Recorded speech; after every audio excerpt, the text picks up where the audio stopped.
പിതാവിൻ്റെയും പുത്രൻ്റെയും പരിശുദ്ധാത്മാവിൻ്റെയും നാമത്തിൽ ആമേൻ. വചനം തിരുവചനത്തിൻ്റെ ഇന്നത്തെ ശുശ്രൂഷയിലേക്ക് ദൈവവചനം കേട്ടുകൊണ്ട് നമുക്ക് പ്രവേശിക്കാം. വിശുദ്ധ പൗലോസ് ശ്ലീഹ കൊറിന്തോസിലെ സഭയ്ക്ക് എഴുതിയ 1-ാം ലേഖനം അധ്യായം 1 തിരുവചനങ്ങൾ 21 മുതൽ. ദൈവത്തിൻ്റെ ജ്ഞാനത്തിൽ ലോകം ലൗകിക വിജ്ഞാനത്താൽ അവിടുത്തെ അറിഞ്ഞില്ല. തന്മൂലം വിശ്വസിക്കുന്നവരെ സുവിശേഷ പ്രസംഗത്തിൻ്റെ ഭോഷത്വം വഴി രക്ഷിക്കുവാൻ അവിടുന്ന് തിരുമനസ്സായി. യഹൂദർ അടയാളങ്ങൾ ആവശ്യപ്പെടുന്നു, ഗ്രീക്കുകാർ വിജ്ഞാനം അന്വേഷിക്കുന്നു. ഞങ്ങളാകട്ടെ യഹൂദർക്ക് ഇടർച്ചയും വിജാതിയർക്ക് ഭോഷത്വവുമായ ക്രൂശിക്കപ്പെട്ട ക്രിസ്തുവിനെ പ്രസംഗിക്കുന്നു. വിളിക്കപ്പെട്ടവർക്ക് യഹൂദരെന്നോ ഗ്രീക്കുകാരെന്നോ ആകട്ടെ, ക്രിസ്തു ദൈവത്തിൻ്റെ ശക്തിയും ദൈവത്തിൻ്റെ ജ്ഞാനവുമാണ്. എന്തെന്നാൽ ദൈവത്തിൻ്റെ ഭോഷത്വം മനുഷ്യരെക്കാൾ ജ്ഞാനമുള്ളതും ദൈവത്തിൻ്റെ ബലഹീനത മനുഷ്യരെക്കാൾ ശക്തവുമാണ്. സഹോദരരെ, നിങ്ങൾക്ക് ലഭിച്ചിരിക്കുന്ന ദൈവവിളിയെപ്പറ്റി തന്നെ ചിന്തിക്കുവിൻ. ലൗകിക മാനദണ്ഡമനുസരിച്ച് നിങ്ങളിൽ ബുദ്ധിമാന്മാർ അധികമില്ല, ശക്തരും കുലീനരും അധികമില്ല. എങ്കിലും വിജ്ഞാനികളെ ലജ്ജിപ്പിക്കുവാൻ ലോകദൃഷ്ടിയിൽ ഭോഷന്മാരായവരെ ദൈവം തിരഞ്ഞെടുത്തു. ശക്തമായവയെ ലജ്ജിപ്പിക്കാൻ ലോകദൃഷ്ടിയിൽ അശക്തമായവയെയും, നിലവിലുള്ളവയെ നശിപ്പിക്കുവാൻ വേണ്ടി ലോകദൃഷ്ടിയ നിസാരങ്ങളായവയെയും അവഗണിക്കപ്പെട്ടവയെയും ഇല്ലായ്മയെ തന്നെയും ദൈവം തിരഞ്ഞെടുത്തു. ദൈവസന്നിധിയിൽ ആരും അഹങ്കരിക്കാതിരിക്കാനാണ് അവിടുന്ന് ഇങ്ങനെ ചെയ്തത്. ഈശോയിലെ സ്നേഹമുള്ളവരെ, ദൈവത്തിൻ്റെ തിരഞ്ഞെടുപ്പ് ചെറിയ കാര്യങ്ങളിലാണ് എന്ന് നമ്മൾ മനസ്സിലാക്കുകയാണ്. ലോകത്തിൻ്റെ ദൃഷ്ടിയിൽ അല്ല ദൈവം മനുഷ്യനെ അവൻ്റെ കൃപയ്ക്ക് പാത്രമാക്കി തിരഞ്ഞെടുക്കുന്നത്. ലോകത്തിൻ്റെ ദൃഷ്ടിയിൽ ചെറുപ്പം ഭേദം എപ്പോഴും മനസ്സിൽ സൂക്ഷിക്കുന്നു. അതനുസരിച്ച് മനുഷ്യന് വില കൽപ്പിക്കുന്നു. എന്നാൽ ദൈവം അങ്ങനെയല്ല. ദൈവം ഓരോ മനുഷ്യൻ്റെയും ബലഹീനതയിലേക്ക് ശക്തി പകരുവാൻ വേണ്ടി ദൈവം മനുഷ്യനെ നിരീക്ഷിക്കുകയാണ്. ഇവിടെ ഇന്ന് നമ്മൾ വായിച്ചു കേട്ട വചനഭാഗത്ത് പറയുന്നത് പോലെ അശക്തമായവയെ ദൈവം തിരഞ്ഞെടുത്തു. ശക്തമായവയെ ലജ്ജിപ്പിക്കുവാൻ വേണ്ടിയാണ് അങ്ങനെ ചെയ്യുന്നത്. വിജ്ഞാനികളെ ലജ്ജിപ്പിക്കുവാൻ വേണ്ടി ലോകദൃഷ്ടിയിൽ ഭോഷന്മാരായവരെ ദൈവം തിരഞ്ഞെടുത്തു. ആരും ദൈവസന്നിധിയിൽ അഹങ്കരിക്കാതിരിക്കാനാണ് ഇപ്രകാരം ചെയ്യുന്നത്. കാരണം വളരെ വ്യക്തമാണ്. വചനം പറയുകയാണ്, ആരും അഹങ്കരിക്കാതിരിക്കാനാണ് ദൈവം ഇങ്ങനെ ചെയ്യുന്നത്. നമ്മൾ ചിന്തിച്ച് നോക്കിയാൽ പലപ്പോഴും സകലതും കൃപയാണ് എന്ന് തിരിച്ചറിയാൻ സാധിക്കാത്തിടത്താണ് അഹങ്കാരത്തിൻ്റെ ചിന്തകൾ കടന്നുകൂടുക. എല്ലാം ദാനമായിരിക്കെ ഒന്നും ദാനമല്ലാത്തതുപോലെ നമ്മൾ പെരുമാറാൻ തുടങ്ങുന്നതിനെയാണ് അഹങ്കാരം എന്ന് നമ്മൾ പറയുന്നത്. നിയമാവർത്തന പുസ്തകത്തിൻ്റെ 8-ാമത്തെ അധ്യായം 16-17 തിരുവചനങ്ങളിൽ നമ്മൾ ഇക്കാര്യം വളരെ വ്യക്തമായി മനസ്സിലാക്കുന്നുണ്ട്. നിയമാവർത്തന പുസ്തകം 8-ാമത്തെ അധ്യായം 16-17 തിരുവചനങ്ങൾ. പിതാക്കന്മാർക്ക് അപരിചിതമായിരുന്ന മന്ന മരുഭൂമിയിൽ വെച്ച് നിങ്ങൾക്ക് ഭക്ഷണമായി നൽകി. നിങ്ങളെ എളിമപ്പെടുത്താനും പരീക്ഷിക്കുവാനും അവസാനം നന്മ കൊണ്ട് അനുഗ്രഹിക്കുവാനുമായിരുന്നു അത്. എൻ്റെ ശക്തിയും എൻ്റെ കരങ്ങളുടെ ബലവുമാണ് എനിക്ക് ഈ സമ്പത്തെല്ലാം നേടിത്തന്നതെന്ന് ഹൃദയത്തിൽ നിങ്ങൾ പറയരുത്. നിങ്ങളുടെ ദൈവമായ കർത്താവിനെ നിങ്ങൾ സ്മരിക്കണം. എന്തെന്നാൽ നിങ്ങളുടെ പിതാക്കന്മാരോട് ചെയ്ത ഉടമ്പടി ഇന്നും നിറവേറ്റുന്നതിന് വേണ്ടി സമ്പത്ത് നേടാൻ അവിടുന്നാണ് നിങ്ങൾക്ക് ശക്തി തരുന്നത്. ഇസ്രായേൽ ജനത്തിൻ്റെ മരുഭൂമി യാത്രയെക്കുറിച്ചുള്ള സുദീർഘമായ പരാമർശത്തിനൊടുവിൽ നിയമാവർത്തന പുസ്തകത്തിൽ നമ്മൾ വായിക്കുകയാണ്, എൻ്റെ കരങ്ങളുടെ ബലവും എൻ്റെ ശക്തിയുമാണ് ഇതെല്ലാം നേടിത്തന്നതെന്ന് ഹൃദയത്തിൽ നീ പറയരുത് എന്ന് പറഞ്ഞാൽ അഹങ്കാരത്തിൻ്റെ വിചാരങ്ങൾ നമ്മുടെ ഉള്ളിലൂടെ കടന്നു പോകാൻ പാടില്ല. നിൻ്റെ ദൈവമായ കർത്താവ് പിതാക്കന്മാരോട് ചെയ്ത കൽപ്പന നിറവേറ്റുവാൻ, നിനക്ക് സമ്പത്ത് നേടാൻ നിൻ്റെ കരങ്ങളെ ബലപ്പെടുത്തിയതാണ്. അതുകൊണ്ട് ദൈവസന്നിധിയിൽ ആരും അഹങ്കരിക്കേണ്ടതില്ല എന്ന് തിരിച്ചറിയുക. എല്ലാം ദാനമാണ് എന്ന് മനസ്സിലാക്കുക. എല്ലാം ദാനമാണ് എന്നുള്ള മനോഭാവത്തോടു കൂടി, ഹൃദയ വികാരത്തോടു കൂടി ജീവിക്കുവാൻ നമുക്ക് സാധിക്കുക. അങ്ങനെ ദൈവസന്നിധിയിൽ എളിമപ്പെടുവാൻ വേണ്ടിയിട്ട് നമുക്ക് സാധിക്കണം. അപ്പോൾ ഇവിടെ വചനം വ്യക്തമായി പറയുന്നു, നമ്മളെ ഓരോരുത്തരെയും ക്രിസ്തുവിൽ തിരഞ്ഞെടുത്തിരിക്കുന്നതും അപ്രകാരം എളിമയോടുകൂടി വ്യാപരിക്കുവാൻ വേണ്ടിയാണ്. നമ്മുടെ എല്ലാവരുടെയും തിരഞ്ഞെടുപ്പ് അബലമായ, ശക്തമല്ലാത്ത നമ്മുടെ ജീവിത സാഹചര്യങ്ങളിലാണ് നമ്മൾക്ക് വെളിപ്പെട്ട് കിട്ടിയത്. നമ്മുടെ ശക്തിയല്ല തിരഞ്ഞെടുപ്പിന് നിദാനമെന്ന് നമ്മളെ ബോധ്യപ്പെടുത്തുവാൻ വേണ്ടിയിട്ടാണ്. Are you weak enough to be a Christian എന്ന് നമ്മളോട് തന്നെ ചോദിക്കേണ്ടതുണ്ട്. Are you weak enough to be a Christian? ഒരു ക്രിസ്ത്യാനി ആയിരിക്കാൻ മാത്രം ദുർബലനായി നീ ജീവിക്കാൻ ദൈവം നിന്നെ വിളിക്കുകയാണ്. ദുർബലത എന്ന് പറയുമ്പോൾ അത് ഏതെങ്കിലും സ്വഭാവ ദൂഷ്യത്തെയല്ല വിരൽ ചൂണ്ടുക, മറിച്ച് ദൈവത്തിൻ്റെ കൃപ നിറയാൻ മാത്രമുള്ള ബലഹീനത നമുക്കുണ്ടാവണം. നിറകുടത്തിലേക്ക് വീണ്ടും ഒന്നും നിറയ്ക്കുവാൻ ദൈവത്തിന് സാധിക്കുകയില്ല. നിൻ്റെ കുറവുകളിലേക്കാണ് ദൈവം ശക്തി പ്രകടമാക്കുന്നത്. നിൻ്റെ ഇല്ലായ്മകളിലേക്കാണ് ദൈവത്തിന് പ്രവർത്തിക്കാൻ സാധിക്കുക. അതുകൊണ്ട് നിൻ്റെ നിറവുകളല്ല, നിൻ്റെ കുറവുകളാണ് ദൈവത്തിൻ്റെ പ്രവർത്തന മേഖലയെന്ന് നീ തിരിച്ചറിയണം. നിന്നിലൂടെ ദൈവശക്തി പ്രകടമാകുവാൻ നിൻ്റെ കുറവുകൾ, നിൻ്റെ ബലഹീനതകൾ, നിൻ്റെ പോരായ്മകൾ അനിവാര്യ ഘടകമാണ് എന്ന് ഈ വചനഭാഗം നമ്മളെ ഓർമ്മപ്പെടുത്തുകയാണ്. അപ്പോൾ ദൈവം തിരഞ്ഞെടുക്കുന്നത്, ദൈവത്തിൻ്റെ തിരഞ്ഞെടുപ്പ് ഇത്തരത്തിൽ നമ്മുടെ ബലഹീനതകളിൽ ദൈവത്തിൻ്റെ ശക്തി പ്രകടമാക്കാനാണ്. ലൂക്കായുടെ സുവിശേഷത്തിൻ്റെ 1-ാമത്തെ അധ്യായം 34-ാമത്തെ തിരുവചനത്തിൽ പരിശുദ്ധ അമ്മ ദൈവദൂതനോട് ചോദിക്കുന്ന ചോദ്യം നമ്മൾ വായിക്കുന്നുണ്ട്. അവിടെ ദൈവദൂതനോട് പരിശുദ്ധ അമ്മ ചോദിക്കുകയാണ്, ഇതൊക്കെ എങ്ങനെ സംഭവിക്കും? ദൈവദൂതൻ വന്ന് പറയുന്നു, കന്യകയായ നീ ഗർഭം ധരിച്ച് ഒരു പുത്രനെ പ്രസവിക്കും. ഇതെല്ലാം എങ്ങനെ സംഭവിക്കുമെന്ന് മറിയം ദൂതനോട് ചോദിക്കുകയാണ്. വചനം വായിച്ചു കേൾക്കാം. ലൂക്കാസ് വിശേഷം 1-ാമത്തെ അധ്യായം 34-ാം തിരുവചനം. മറിയം ദൂതനോട് പറഞ്ഞു, ഇതെങ്ങനെ സംഭവിക്കും? ഞാൻ പുരുഷനെ അറിയുന്നില്ലല്ലോ. ദൂതൻ മറുപടി പറഞ്ഞു, പരിശുദ്ധാത്മാവ് നിൻ്റെ മേൽ വരും, അത്യുന്നതൻ്റെ ശക്തി നിൻ്റെ മേൽ ആവസിക്കും. പ്രിയമുള്ളവരെ, ദൈവത്തിൻ്റെ ശക്തിയാലാണ് ഇതൊക്കെ സംഭവിക്കാൻ പോകുന്നത്. ഇവിടെ മറിയം ചോദിക്കുന്ന ചോദ്യത്തിൻ്റെ സ്പഷ്ടമായ ഒരു കാരണം നമ്മളിവിടെ കാണുന്നുണ്ട്. മറിയം എന്തുകൊണ്ടാണ് അങ്ങനെ ഒരു ചോദ്യം ചോദിച്ചത്? ഇതെങ്ങനെ സംഭവിക്കും? ദൂതനോട് അങ്ങനെ ചോദ്യം ചോദിക്കാൻ മറിയത്തെ പ്രേരിപ്പിച്ച ഒരു ഘടകം നമുക്കെല്ലാവർക്കും ഇവിടെ മനസ്സിലാകും. മറിയം പുരുഷനെ അറിയുന്നില്ല. ലൂക്കായുടെ സുവിശേഷം വായിക്കുമ്പോൾ നമ്മൾ കാണുന്ന ഒരു കാര്യമുണ്ട്. സ്നാപകയോഹന്നാൻ്റെ ജനന അറിയിപ്പ്, പരിശുദ്ധ അമ്മയ്ക്ക് ദൈവദൂതൻ ഗബ്രിയേൽ മാലാഖ വഴി നൽകുന്ന ജനന അറിയിപ്പ്, ഈശോയുടെ ജനനത്തെക്കുറിച്ചുള്ള അറിയിപ്പ്, പിന്നീട് സ്നാപകയോഹന്നാൻ്റെ ജനനം, പിന്നീട് യേശുവിൻ്റെ ജനനം. ഒരുപക്ഷെ ഈ മംഗളവാർത്ത കാലത്തിലൊക്കെ 4 വായനകൾ 4 ഞായറാഴ്ചകളിൽ നടത്തുന്നത് ഈ ഒരു ഓർഡറിൽ തന്നെയാണ്. എന്താണ് ഇതിൻ്റെ അർത്ഥം? ഇത് ദൈവവചന പണ്ഡിതർ പറയും ഇതൊരു സ്റ്റെപ്പ് പാരലിസമാണ്. എന്താണ് ഈ സ്റ്റെപ്പ് പാരലിസം എന്ന് പറഞ്ഞാൽ? ഒരു കമ്പാരിറ്റീവ് സ്റ്റഡി നടത്തുകയാണ്.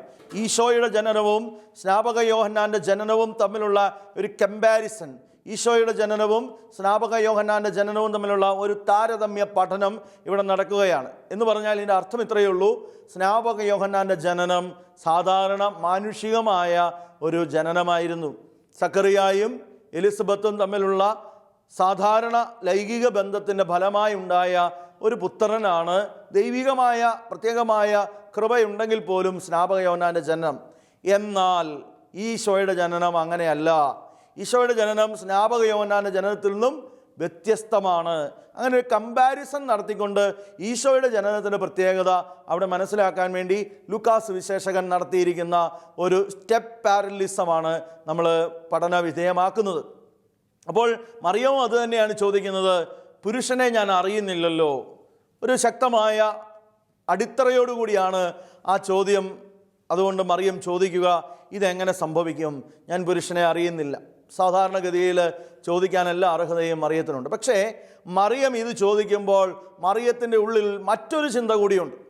അതാണ് നമ്മൾ കൂടുതൽ ഗൗരവത്തോടു കൂടി മനസ്സിലാക്കേണ്ടത്. മറിയം ഇത് ചോദിക്കുകയാണ്, ഇതെങ്ങനെ സംഭവിക്കും? എന്നിൽ എങ്ങനെ സംഭവിക്കും? ഞാൻ ഒരു അപ്രധാനപ്പെട്ട സ്ഥലത്തു നിന്നുള്ള ആളാണല്ലോ. ഗബ്രിയേൽ മാലാഖ വന്നത് ഗലീലിയിൽ നസ്രത്ത് എന്ന പട്ടണത്തിലേക്കാണ്. പ്രിയമുള്ളവരെ, ഗലീലിയിലെ നസ്രത്ത് എന്ന് പറയുന്ന പട്ടണം ഒരു സിഗ്നിഫിക്കൻ്റ് ആയിട്ടുള്ള സ്ഥലമല്ല.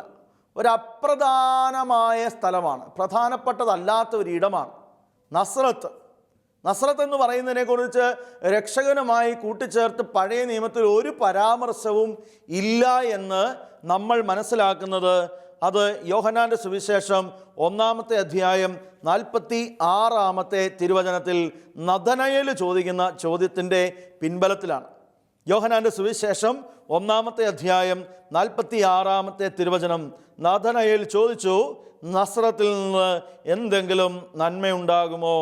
പ്രിയമുള്ളവരെ, അവിടെ ചെന്ന് പീലിപ്പോസ് നഥനയേലിനെ കണ്ടിട്ട് പറയുകയാണ്, ഞങ്ങൾ മിശിഹായെ കണ്ടു, ഞങ്ങൾ രക്ഷകനെ കണ്ടു, ഞങ്ങൾ ക്രിസ്തുവിനെ കണ്ടു.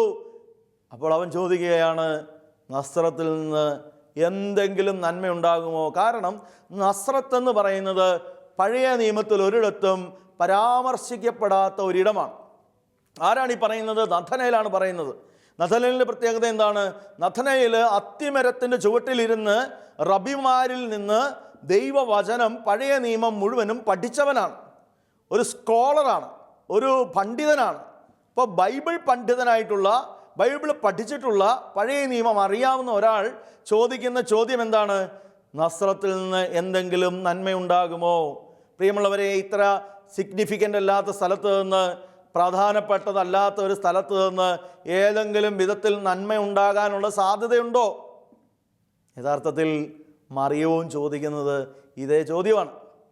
മറിയവും ചോദിക്കുന്ന ഇതേ ചോദ്യമാണ്. മറിയവും ബൈബിൾ അറിയാവുന്നവളാണ്, മറിയവും പഴയ നിയമം പഠിച്ചിട്ടുള്ളവളാണ്, മറിയത്തിനും പഴയ നിയമത്തിലെ കഥകളൊക്കെ അറിയാം. അതെങ്ങനെ നമുക്ക് മനസ്സിലായി?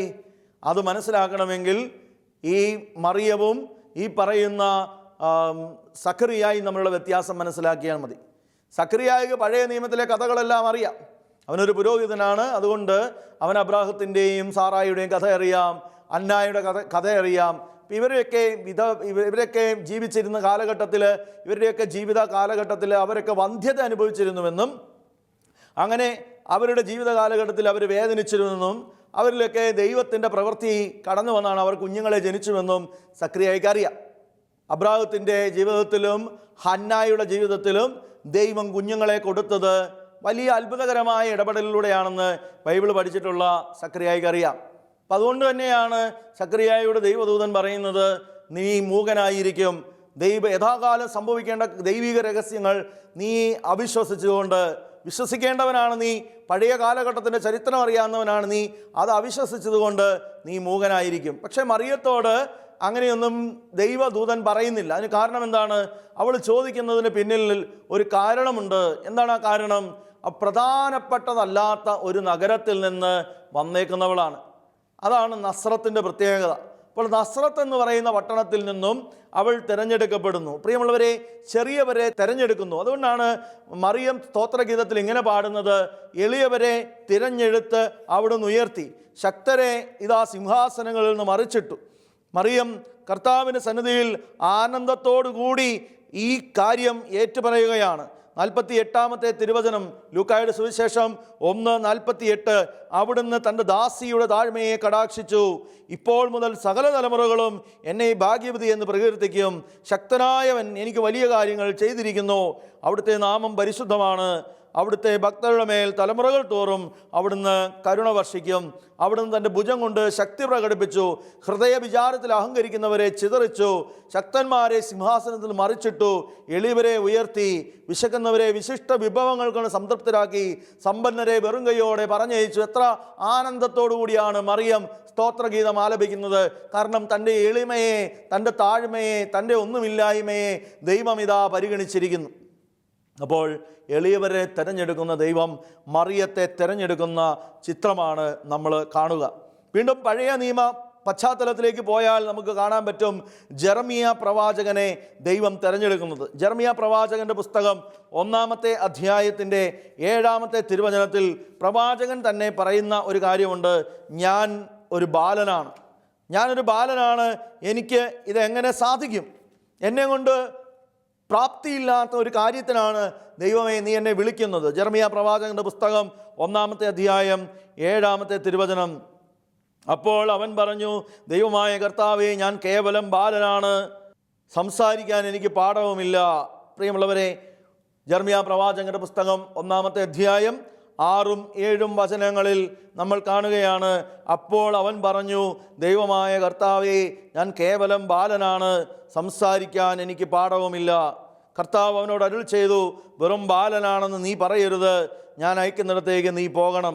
അപ്പോൾ ജെറമ്യാ പ്രവാചകന്റെ പുസ്തകം 1-ാമത്തെ അധ്യായം 6ഉം 7ഉം വചനങ്ങളിൽ വളരെ ശക്തമായ ബോധ്യം പ്രവാചകനിലേക്ക് നൽകുകയാണ്. നീ കേവലം ബാലനല്ല, നീ കേവലം ഒരു പൈതലായി നിന്നെ തന്നെ കരുതരുത്. കർത്താവിൻ്റെ ശക്തമായ കരമാണ് നിന്നോട് കൂടെ വരിക. അപ്പോൾ ജെറമ്യായ്ക്കുണ്ടായ അനുഭവം, തെരഞ്ഞെടുപ്പിൽ ചെറിയവരെ തെരഞ്ഞെടുക്കുന്ന ദൈവത്തിൻ്റെ കരബലം കൊടുത്തുവിടുന്ന അനുഭവം, ദൈവത്തിൻ്റെ ശക്തി പ്രകടമാകുന്ന അനുഭവം, അത് നമ്മുടെ എല്ലാവരുടെയും ജീവിതത്തിൻ്റെ വിവിധങ്ങളായ പന്ഥാവുകളിൽ, വഴിത്താരകളിൽ നിഴലിക്കുന്ന ഒന്നാണ്. നമ്മൾ ബലഹീനരെന്ന് നമ്മൾ തോന്നുമ്പോൾ, നമ്മൾക്ക് കഴിവുകളില്ല എന്ന് നമുക്ക് തോന്നുമ്പോൾ, ദൈവത്തിൻ്റെ കൃപ അവിടെ പ്രവർത്തിച്ചു തുടങ്ങും. ദൈവത്തിൻ്റെ ശക്തിയാണ് പ്രകടമാകുന്നത്. പ്രിയമുള്ളവരെ, അതുകൊണ്ട് നമ്മുടെ കഴിവുകൾക്കപ്പുറത്തേക്ക് ദൈവത്തിൻ്റെ കരുണയാണ് പ്രവർത്തിക്കേണ്ടത്. റോമാലേഖനം 9-ാമത്തെ അധ്യായം 16-ാമത്തെ തിരുവചനം, മനുഷ്യൻ്റെ ആഗ്രഹമോ പ്രയത്നമോ അല്ല, ദൈവത്തിൻ്റെ ദയയാണ് എല്ലാത്തിനും അടിസ്ഥാനമായി നിലകൊള്ളുക. ദൈവത്തിൻ്റെ കരബലമാണ്, കരുണയാണ് എല്ലാത്തിനും അടിസ്ഥാനമായി നിലകൊള്ളുന്നത്. അതുകൊണ്ട് നമ്മുടെ ജീവിതത്തിൽ അശക്തമായ മേഖലകൾ, നമ്മൾ കരുതുന്ന മേഖലകളിൽ ദൈവത്തിൻ്റെ കൃപ പ്രവർത്തിക്കും.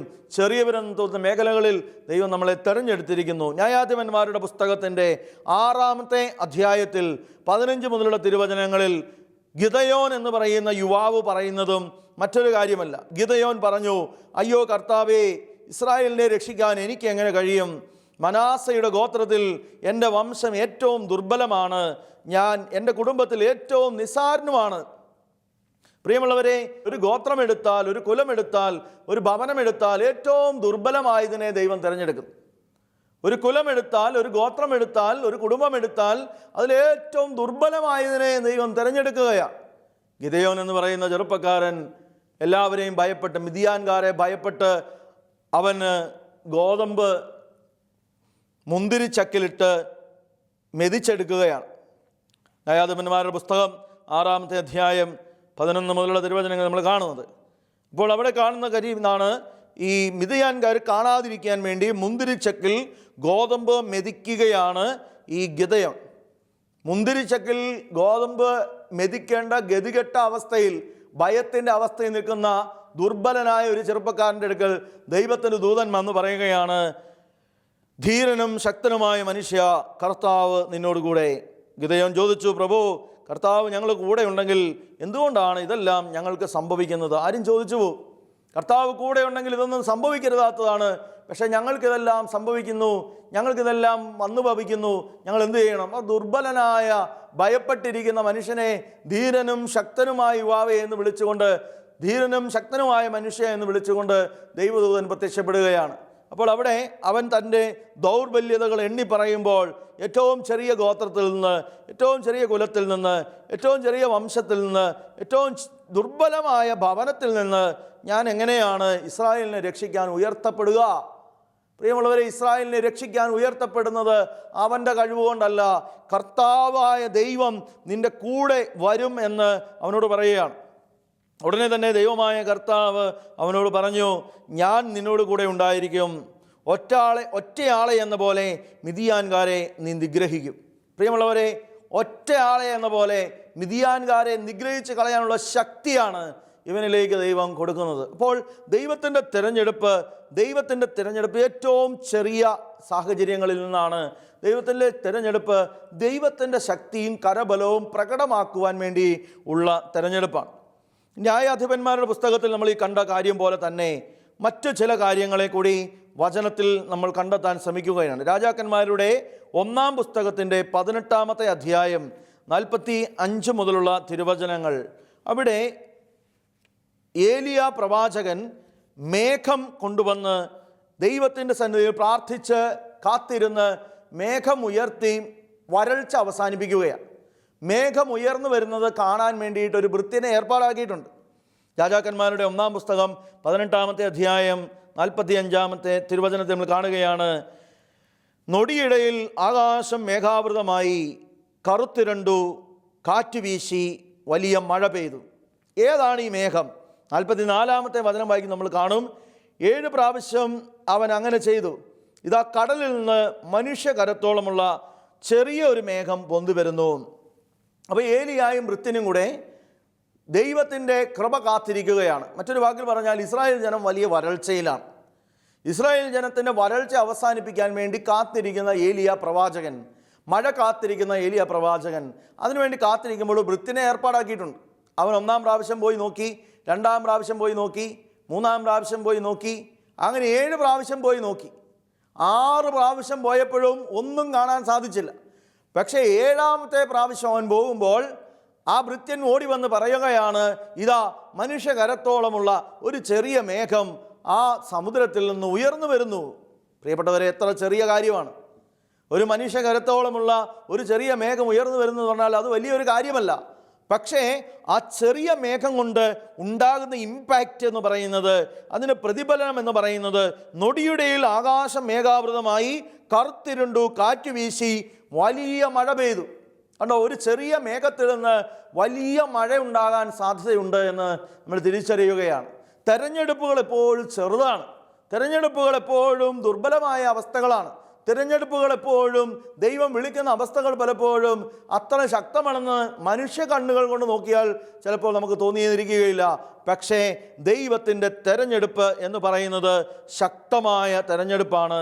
ദൈവത്തിൻ്റെ തെരഞ്ഞെടുപ്പ് എന്ന് പറയുന്നത് അവൻ്റെ ശക്തി പ്രകടമാക്കുന്ന ഇടമാണ്. ഇവിടെ വലിയ മഴ പെയ്യുകയാണ്. വലിയ മഴയുടെ കാരണമായി ഈ ചെറിയ മേഘം മാറുകയാണ്. പ്രിയപ്പെട്ടവരെ, അപ്പോൾ അതുകൊണ്ട് നമ്മുടെ ജീവിതത്തിൽ ശക്തമായ കാര്യങ്ങളെന്ന് നമ്മൾ വിചാരിക്കുന്ന മേഖലകളിലൂടെ അല്ലായിരിക്കാം ഒരുപക്ഷെ ദൈവം ഇടപെടുന്നത്. ദുർബലമെന്ന് തോന്നുന്ന, ബലഹീനമെന്ന് തോന്നുന്ന വ്യക്തികൾ, ബലഹീനമെന്ന് തോന്നുന്ന, അപ്രസക്തമെന്ന് തോന്നുന്ന സാഹചര്യങ്ങൾ, അവയിലൂടെയൊക്കെ ആയിരിക്കാം ദൈവം നമ്മുടെ ജീവിതത്തിൽ ഇടപെടുക. ഇതിനെ തുടർന്ന് മറ്റൊരു സംഭവം കൂടി ഈ വചനഭാഗത്ത് നമ്മൾ വായിക്കുന്നുണ്ട്. രാജാക്കന്മാരുടെ 1-ാം പുസ്തകത്തിൻ്റെ തന്നെ 19-ാമത്തെ അധ്യായത്തിൽ ഏലിയ പ്രാർത്ഥിച്ച് ദൈവാനുഭവത്തിന് വേണ്ടി കാത്തിരിക്കുകയാണ്. 19-ാമത്തെ അധ്യായം 11 മുതലുള്ള തിരുവചനങ്ങൾ. നീ ചെന്ന് മലയിൽ കർത്താവിന് സന്നിധിയിൽ നിൽക്കുക, അവിടുന്ന് അരുൾ ചെയ്തു. കർത്താവ് കടന്നുപോയി. അവിടുത്തെ മുമ്പിൽ മലകൾ പിളർന്നും പാറകൾ തകർത്തും കൊണ്ട് കൊടുങ്കാറ്റടിച്ചു. കൊടുങ്കാറ്റിൽ കർത്താവില്ലായിരുന്നു. കാറ്റ് കഴിഞ്ഞ് ഭൂകമ്പമുണ്ടായി. ഭൂകമ്പത്തിലും കർത്താവില്ലായിരുന്നു. ഭൂകമ്പത്തിന് ശേഷം അഗ്നിയുണ്ടായി. അഗ്നിയിലും കർത്താവില്ലായിരുന്നു. അഗ്നി അടങ്ങിയപ്പോൾ ഒരു മൃദുസ്വരം കേട്ടു. പ്രിയമുള്ളവരെ, അപ്പോൾ ഏലിയ മേലങ്കി കൊണ്ട് മുഖം മറച്ചു, പുറത്തു വന്ന് ഗുഹാമുഖത്ത് നിന്നു. അപ്പോൾ അവനൊരു സ്വരം കേട്ടു, ഏലിയ, നീ ഇവിടെ എന്തു ചെയ്യുന്നു? കണ്ടോ, ഏലിയ പ്രവാചകൻ ദൈവാനുഭവത്തിന് വേണ്ടി കാത്തിരിക്കുമ്പോൾ കൊടുങ്കാറ്റുണ്ടാകുന്നുണ്ട്, വലിയ അഗ്നി ഉണ്ടാകുന്നുണ്ട്, വലിയ വലിയ ഭൂകമ്പം ഉണ്ടാകുന്നുണ്ട്. ശക്തമായ ദൈവാനുഭവത്തിൻ്റെ ചില സാധ്യതകളുടെ മേഖലകൾ ചുറ്റും കാണുന്നുണ്ട്. പക്ഷേ ദൈവം സംസാരിച്ചത് മൃദുവായ ഒരു സ്വരത്തിലാണ്. ദൈവം സംസാരിച്ചത് മൃദുവായ സ്വരത്തിലാണ്. ദൈവം സംസാരിക്കുന്നത് അത്രയും തരളിതമായ മേഖലകളിലാണ്. മൃദുസ്വരത്തെയാണ് നമ്മൾ ശ്രവിക്കേണ്ടത്. അപ്പം അതുകൊണ്ട് ഒരുപക്ഷെ എനിക്ക് തോന്നുന്നു നമ്മൾ ദിവ്യകാരുണ്യ സാന്നിധ്യത്തിലൊക്കെയാണ് കൂടുതൽ സമയം ചെലവഴിക്കേണ്ടത്. ഒരുപക്ഷെ നിശബ്ദമെന്ന് തോന്നുന്ന സാഹചര്യങ്ങൾ, ഏകാന്തമെന്ന് തോന്നുന്ന സാഹചര്യങ്ങൾ, ശബ്ദമൊന്നുമില്ലാത്ത സാഹചര്യങ്ങൾ, അവിടെ ദൈവം നിന്നോട് സംസാരിക്കും. ദൈവം നിന്നോട് സംസാരിക്കും. ഇപ്പം തിരഞ്ഞെടുപ്പുകൾ എപ്പോഴും ദൈവം നടത്തുന്നത് ഇത്തരത്തിലാണ്. പിന്നീട് ബൈബിളിൽ വചനത്തിൽ നമ്മൾ കാണുന്ന ഒരു കാര്യമാണ്, ശക്തമായ ദൈവ ഇടപെടലിന് വേണ്ടി ആഗ്രഹിക്കുന്ന ഒരു മനുഷ്യൻ. രാജാക്കന്മാരുടെ 2-ാം പുസ്തകത്തിൻ്റെ 5-ാമത്തെ അധ്യായത്തിലെ നാമാൻ എന്ന് പറയുന്ന വ്യക്തി. നാമാൻ എന്ന് പറയുന്ന വ്യക്തി ദൈവത്തിൻ്റെ ഇടപെടൽ ആഗ്രഹിക്കുന്ന വ്യക്തിയാണ്. കാരണം അവന് കുഷ്ഠമാണ്. അവൻ ദൈവ ഇടപെടൽ ആഗ്രഹിച്ചുകൊണ്ട് ഏലീഷ പ്രവാചകൻ്റെ അടുക്കിലേക്ക് വരികയാണ്. 2 രാജാക്കന്മാർ 5-ാമത്തെ അധ്യായം 10 മുതലുള്ള തിരുവചനങ്ങൾ. ഏലീഷ ദൂതനെ അയച്ച് അവനോട് പറഞ്ഞു, നീ ജോർദാനിൽ പോയി 7 പ്രാവശ്യം കുളിക്കുക, നീ ശുദ്ധനായി ശരീരം പൂർവ്വസ്ഥിതിയെ പ്രാപിക്കും. എന്നാൽ നാമാൻ കുപിതനായി മടങ്ങിപ്പോയി. അവൻ പറഞ്ഞു, ഏലീഷ എൻ്റെ അടുത്ത് ഇറങ്ങി വന്ന് തൻ്റെ ദൈവമായ കർത്താവിൻ്റെ നാമം വിളിച്ചപേക്ഷിക്കുമെന്നും കരം വീശി കുഷ്ഠം സുഖപ്പെടുത്തുമെന്നും ഞാൻ വിചാരിച്ചു. ദമാസ്കസിലെ അബാനായും ഫാർപ്പാറും ഇസ്രായേലിലെ നദികളേക്കാൾ ശ്രേഷ്ഠമല്ലേ? അവയിൽ കുളിച്ച് എനിക്ക് ശുദ്ധി പ്രാപിച്ചുകൂടെ? അങ്ങനെ അവൻ ക്രുദ്ധനായി അവിടെ നിന്ന് തിരിച്ചുപോയി. എന്നാൽ ഭൃത്യന്മാർ അടുത്ത് എന്ന് പറഞ്ഞു, പിതാവേ, പ്രവാചകൻ ഭാരിച്ച ഒരു കാര്യമാണ് കൽപ്പിച്ചിരുന്നെങ്കിൽ അങ്ങ് ചെയ്യുമായിരുന്നില്ലേ? അപ്പോൾ കുളിച്ച് ശുദ്ധനാകുക എന്ന് പറയുമ്പോൾ എത്രയോ കൂടുതൽ താല്പര്യത്തോടെ അങ്ങ് അത് ചെയ്യേണ്ടതാണ്. അങ്ങനെ ദൈവപുരുഷൻ്റെ വാക്കനുസരിച്ച് അവൻ ജോർദാനിലിറങ്ങി 7 പ്രാവശ്യം മുങ്ങി. അവൻ സുഖം പ്രാപിച്ചു, ശരീരം ശിശുവിൻ്റേതുപോലെയായി. നാമാൻ്റെ പ്രശ്നം എന്താണ്? നാമാന് ശക്തമായ ഒരു ദൈവിക ഇടപെടൽ എലീശ പ്രവാചകൻ കിട്ടുന്നില്ല എന്ന് പറഞ്ഞുകൊണ്ട് നാമാൻ ദേഷ്യപ്പെടുകയാണ്. എന്താണ് അവൻ ആഗ്രഹിക്കുന്നത്? അവൻ ആഗ്രഹിക്കുന്നത് ദൈവപുരുഷൻ അവൻ്റെ അടുക്കിലേക്ക് ഇറങ്ങി വരണം, എന്നിട്ട് കരം വീശിക്കൊണ്ട് നിൻ്റെ കുഷ്ഠം സുഖപ്പെടട്ടെ എന്ന് പറയണം. അപ്പോൾ അത്ഭുതകരമായി കുഷ്ഠം സുഖപ്പെടണം. ഇതിനൊന്നും എലീശ പ്രവാചകൻ മുതിരുന്നില്ല. എലീശ പ്രവാചകൻ അവനോട് പറയുന്നത് വളരെ സിമ്പിളായിട്ടുള്ള കാര്യമാണ്. നീ പോയി ആ ജോർദാൻ നദിയിൽ ഒന്ന് കുളിക്കുക. ജോർദാൻ നദിയിൽ കുളിക്കാൻ ആവശ്യപ്പെടുമ്പോൾ അവൻ പറയുന്നത്, എൻ്റെ നാട്ടിൽ ഇതിനേക്കാളും ശക്തമായ നദികളുണ്ട്, ഇതിനേക്കാളും പേര് കേട്ട നദികളുണ്ട്, അവയിലൊക്കെ കുളിച്ചാൽ പോരെ? കുളിക്കാനാണെങ്കിൽ ദൈവത്തിൻ്റെ പുരുഷൻ ഇവിടെ ഇറങ്ങി വന്ന്, ദൈവപുരുഷനായ പ്രവാചകനായ എലീശ ഇറങ്ങി വന്ന് അത്ഭുതം പ്രവർത്തിക്കുമെന്നാണ് ഞാൻ വിചാരിച്ചത്. പ്രിയമുള്ളവരെ, ഒരു ഭൃത്യൻ, വിവരമുള്ള ഒരുത്തൻ പറഞ്ഞു കൊടുത്തു, ഇതിങ്ങനെയൊന്നും അല്ല. ദൈവത്തിൻ്റെ ദൂതൻ പറഞ്ഞു കൊടുത്തത്, ദൈവ പ്രവാചകൻ പറഞ്ഞു കൊടുത്തത് ചെറിയ കാര്യമാണെങ്കിൽ അങ്ങ് അനുസരിക്ക്. പ്രിയപ്പെട്ടവരെ, പലപ്പോഴും നമ്മളും ഇങ്ങനെയാണ്. ആധ്യാത്മിക മേഖലകളിൽ വമ്പൻ കാര്യങ്ങൾ പ്രതീക്ഷിച്ചുകൊണ്ടാണ് നമ്മൾ ഇരിക്കുന്നത്. അല്ല, ചെറിയ കാര്യങ്ങളിലൂടെ ദൈവം ഇടപെടുന്നുണ്ട്. അത്ഭുതങ്ങൾ പ്രവർത്തിക്കാൻ ചെറിയ മേഖലകൾ ദൈവം നിങ്ങളുടെ ജീവിതത്തിൽ കൊണ്ടുവന്നിട്ടുണ്ട്. ആ ചെറിയ കാര്യങ്ങളെ ശ്രദ്ധയോടുകൂടി വീക്ഷിക്കുവാനും അത്ഭുതങ്ങൾ ജീവിതത്തിൽ ഏറ്റുവാങ്ങാനും നിങ്ങൾക്ക് ഓരോരുത്തർക്കും കഴിയട്ടെ എന്നാണ് ഈ വചന ശുശ്രൂഷയിൽ ഞാൻ നിങ്ങൾക്ക് വേണ്ടി പ്രാർത്ഥിക്കുക.